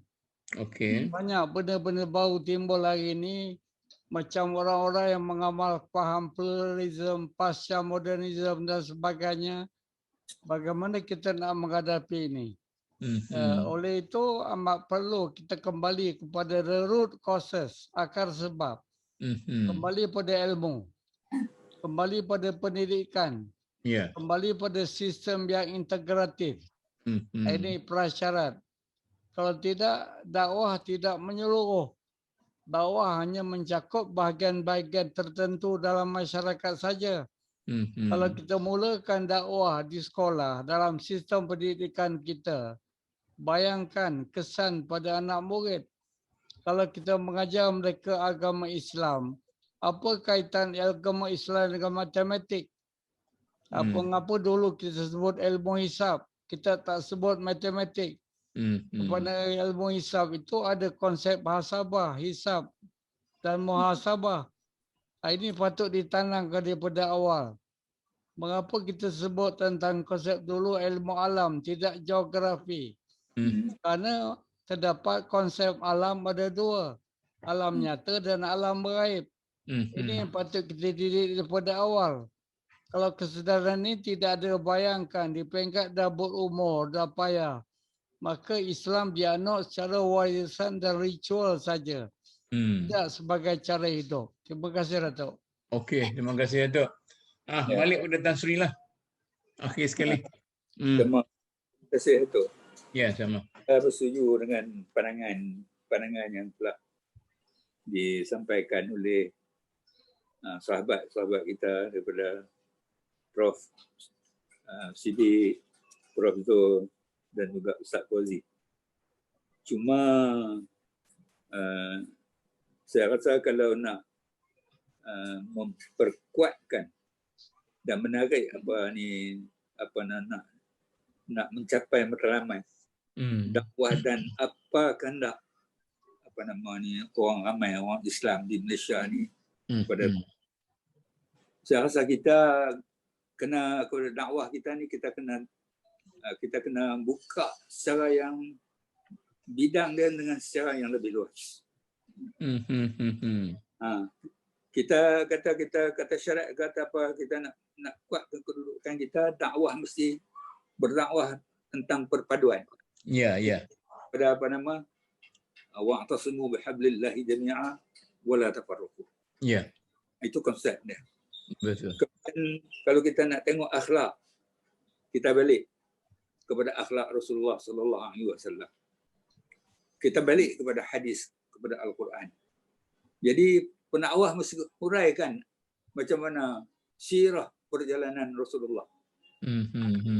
Daripada sebelum Rasulullah dibangkitkan menjadi rasul, bagaimana hubungan sampai dia jadi rasul dengan isteri, dengan anak, semua sekali mesti dihuraikan. Kemudian lagi satu perkara, kita nak kena ni juga, yang nak jadi pendakwah ni dia akhlak dia mesti kukuh. Sebab orang ramai semua tengok. Kalau saya bercakap, saya tak buat apa yang saya cakap, pun orang kata Tok Syekh ni pandai bercakap. Tapi dia tak buat. Saya ingat kalau nak kita bercakap dan kita buat juga dakwah bil hal. Kalau saya bercakap mengenai dengan wakaf, saya wakafkan. Kalau saya bercakap dengan perkara dengan apa lagi, dengan perkara yang tak payah orang kita bercakap pun. Tapi bila kita tengok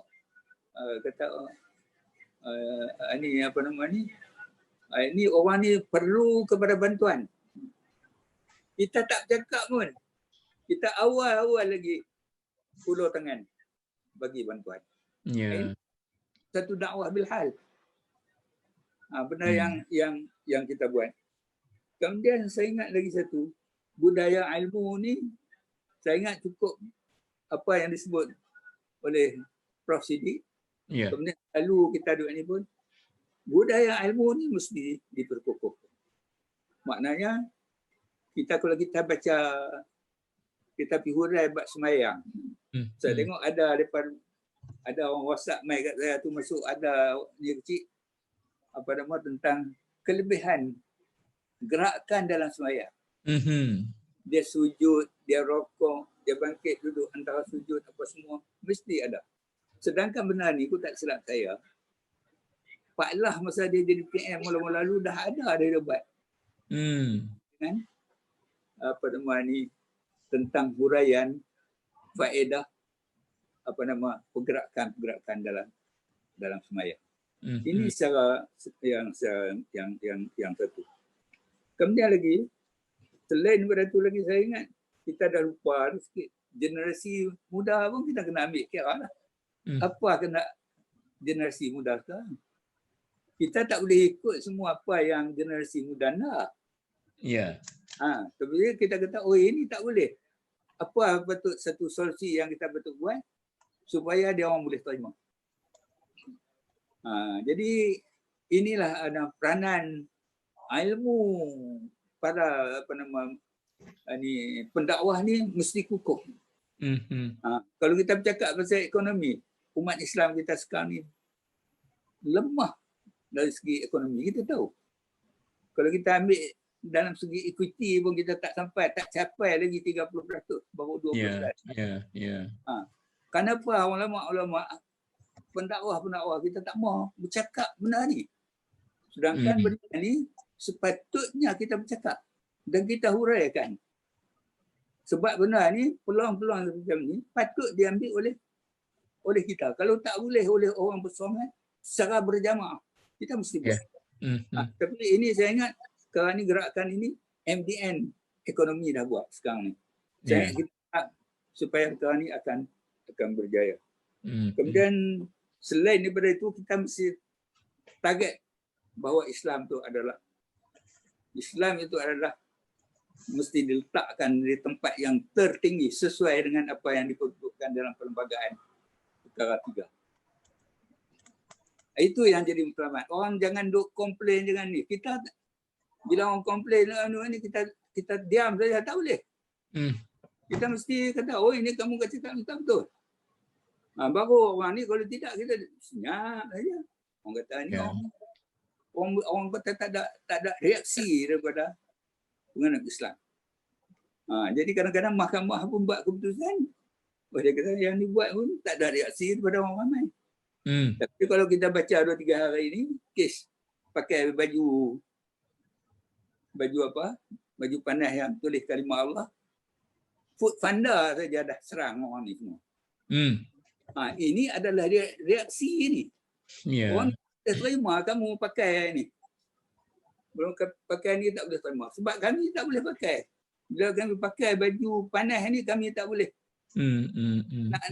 Nak masuk ni apa nama tandas tak boleh, nak apa semua.